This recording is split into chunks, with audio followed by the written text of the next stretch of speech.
كيف مات الحسن وكيف استشهد الحسين؟ أما الحسن رضوان الله تعالى عليه وعلى أبويه فقد مات في المدينة عام 51 للهجرة على أظهر الروايات، وقيل عام 50 وقيل عام 49، لكن الإمام البخاري رجح أنها في عام واحد أو سنة 51. وبعض المصادر تقول إنه مات مسموما سمته زوجته جعدة، وهذا قد يكون بعيدا. يقولون إن بعض أمراء بني أمية هو الذي أوصاها، لكن هذا في كتب التاريخية المنسوبة لأهل السنة لم يثبت، ولذلك لا نستطيع الجزم به، وغالب الظن أنه لم يكن، والعلم عند الله، لكنه مات رضوان الله تعالى عليه في المدينة. وتقول الروايات أنه كان يرغب أن يدفن مع جده صلى الله عليه وسلم في الحجرة، وأن الأمير الأموي آنذاك منعه وأبى بحجة أن عثمان لم يدفن في الحجرة، وأصر الحسين أخوه الأصغر على أن يدفن الحسن في الحجرة. لكن كبار الصحابة الحاضرين آنذاك نصحوا الحسين ألا يكون سببا في سفك الدماء، وأن يقبل بأن يدفن في بقيع الغرقد أخوه، فوافق حرصا على دماء المسلمين. فلم يكن آل رسول الله صلى الله عليه وسلم يوما من الدهر دعاة فتنة، فدفن بجوار فاطمة بنت أسد أم علي بن أبي طالب. وهذا ما ذكر عن وفاة الحسن رضي الله عنه وارضاه. هذا كان بعد أن تنازل عن الخلافة لأمير المؤمنين معاوية رضي الله تعالى عنه وارضاه. وأما الحسين فإنه لما بويع ليزيد لم يبايع ولم يقبل، ولم يكن هو وحده ممن لم يقبل بيعة يزيد أميرا للمؤمنين، يزيد بن معاوية. ومعاوية رضي الله عنه وأرضاه جعل ولاية العهد بعده في يزيد، وكان هذا غير معروف في العرب البتة في قضية الخلافة، فإن الصديق رضي الله عنه وأرضاه وهو من بني تيم أوصى بها لعمر، وعمر من بني عدي ليس من قومه، وعمر رضي الله عنه وأرضاه جعلها في الستة من أهل الشورى ولم يجعلها في أبنائه، وجعل في لعبد الله بن عمر فيها قضية الرعي فقط. ثم بويع لعثمان رضي الله عنه وأرضاه بعد عمر بكون أحد الستة الذين اختارهم عمر. ثم لما مات واستشهد عثمان رضي الله عنه بايع الناس علي بن أبي طالب، ثم لم يقبل معاوية ذلك وطالب بقضية دم عثمان في القضية المشهورة. ثم كان ما كان من أمر صفين ما بين علي ومعاوية، بين علي رضي الله عنه ومعاوية. ثم استشهد علي رضي الله عنه في قتل عبد الرحمن بن ملجم له كما بينا قبل قليل. ثم تنازل الحسن بن علي لمعاوية، فآل الأمر إلى معاوية، فهو أول من بدل الخلافة ملكا، أول من بدل الخلافة ملكا. وعرضه كثير من الصحابة الذين كانوا حاضرين آنذاك، لكنه أخذ البيعة لابنه يزيد. فلما مات معاوية وامن الناس منه ليس كلهم قد قبل ولاية يزيد بن معاوية، واشتهر عن يزيد أشياء غير محمودة، منها بسببها نقض أهل المدينة بيعته ولم يبايعوه، وبعثوا إليه وفدا اطلعوا على بعض أحواله كما تقول الروايات، فلم يقبلوا أن يكون هذا أميرا للمؤمنين. فخرج الحسين بن علي بعد أن دعاه أهل الكوفة إليهم، فخرج وأشار عليه بعض الصحابة أن لا يفعل، لكنه رضوان الله تعالى عليه غلب على ظنه أنه أصاب في خروجه إلى الكوفة، يعني لم يفعل إلا ما غلب على ظنه أنه صواب. وليس يزيد بن معاوية بمن يعدل بالحسين لا من قريب ولا من بعيد، فيزيد ليس بصحابي وليس في خلقه بالمرضي. وأما الحسين بن علي فيكفيه أن النبي عليه الصلاة والسلام قال حسين مني وأنا من حسين، وقول النبي صلى الله عليه وسلم عنه وعن أخيه إنهما سيد شباب أهل الجنة، فالجنة يدخلها حتى من تلبس بالكبائر إذا عفى الله عنه، أو مكث في النار ما شاء الله له أن يمكث، لكن لا يكون سيدا فيها، وإنما يسود في الجنة من عظمت سريرته وعلانيته وبلغ في الدين منزلة عظيمة.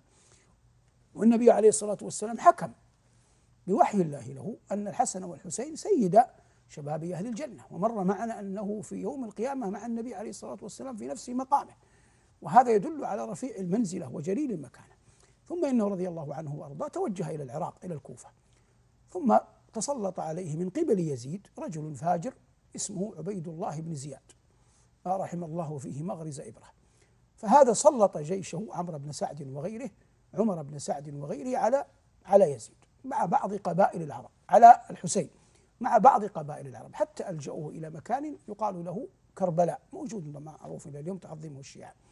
فهناك حصلت شيء أولا من المناوشات، وكانت كل قبيلة تعلم مكانة الحسين، لكن الناس عياذا بالله يجرئ بعضهم بعضا على الباطل، فما زالوا وما زال يقاتل عنه من معه، ولم يكن معه إلا قرابة 80 منهم خواص أهل بيته ومنهم من رجاله، فقتل أولا رجاله، فبقي آل بيته عليهم السلام جميعا يدافعون عنه ويذودون.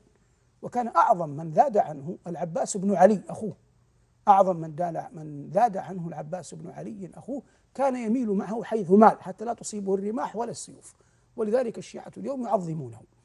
حتى استشهد العباس ولم يبق أحد يملك قدرة على حمل السيف إلا هو، وإنما كان ابنه علي بن زين العابدين المعروف عند الشيعة بالسجاد كان صغيرا كان مريضا، وكان أخ آخر له يعني ابن للحسين صغيرا جدا قرابة 4 سنوات، والبقية نساء. ومع ذلك لم يراعي أولئك الفجرة لا مقامه عند الله ولا مقامه عند رسول الله صلى الله عليه وسلم ولا حرمة النساء. فما زالوا كل قبيلة تتمنى أن غيرها يكفيها قتله ولم يبقى إلا هو. ثم تجرؤوا عليه لما حالوا بينه وبين الماء، فلما استطاع أن يصل إلى الماء وهم أن يشربه رموه بسهم بعد أن قتلوا العباس بن علي الذي كان يذود عنه. ثم عياذا بالله لا يدري الإنسان كيف يرويها، ما زالوا يعني يحاولون قتله حتى قتلوه وحالوه دما، ثم تجرؤوا حتى جزوا رأسه ليحملوه إلى عبيد الله بن زياد وحملوه، وأخذت النساء حتى جاء أحدهم إلى زينب وأخذ حليها وهو يبكي، فاستعجبت منه، قال إني لا أعلم حرمتكم. قالت لماذا تأخذ الحلي إذا كنت تعلم حرمتنا؟ قال حتى لا يأخذه غيري. فالقوم طلاب دنيا، ومع ذلك حمل إلى عبيد الله بن زياد. كان عند عبيد الله بن زياد لما دخل عليه رأس الحسين زيد بن أرقم الصحابي الذي صدقه الله في القرآن لما نقل قول عبد الله بن أبي، فصدقه القرآن، وكان يومئذ شابا في المدينة، كان يومها رجلا. فأخذ عبيد الله بن زياد عليه لعائن الله يلعب في ثنية الحسين بقضيب في يده في ثناياه، فقال له زيد بن أرقم ارفع قضيبك فإني رأيت النبي صلى الله عليه وسلم يلثمها، ثم خنقته العبرة، يعني خنقت العبرة زيد بن أرقم. فتعجب عبيد الله بن زياد من طغيانه، قال أتبكي؟ وإذا كان لا يبكى على قتل الحسين يبكى على قتل من بعد رسول الله صلى الله عليه وسلم وكبار أصحابه. ثم إنه صعد المنبر من جرأته يعني على الدين، هذا عبيد الله بن زياد، وخطب الناس وقال فيهم إن الله قتل الكذاب، يقصد الحسين. فقام له رجل يقال له عبد الله بن عفيف، قال يا عدو الله الكذاب أنت وأبوك، يا عدو الله الكذاب أنت وأبوك، تقتلون أولاد النبيين وتقومون على المنبر مقام الصديقين، يعني هذا أمر متناقض. ثم حمل في بعض الروايات الرأس إلى يزيد بن معاوية، فيقولون إنه ترحم عليه، وهذا الظن بيزيد، ترحم عليه وندم على ما وقع منه، وأنه كان يرضى بدون مقتله، يعني أن هذه جرأة من عبيد الله بن زياد. وتلا البيت المشهور هم كانوا يفلقن هاما من رجال أعزة علينا وهم كانوا أعق وأظلم. وبعض المؤرخين ينسب إليه أبياتا غير هذه لكنها لم تصح عندي، والأصل براءة الذمة، ولا أستطيع أن ألحق بيزيد ما لم يثبت عندي أنه قاله، فتبقى للمسلم حرمته. لكن يزيدا دل على فسقه ما وقع بعد ذلك، لأن الحسنة تقول أختي أختي والسيئة تقول أختي أختي.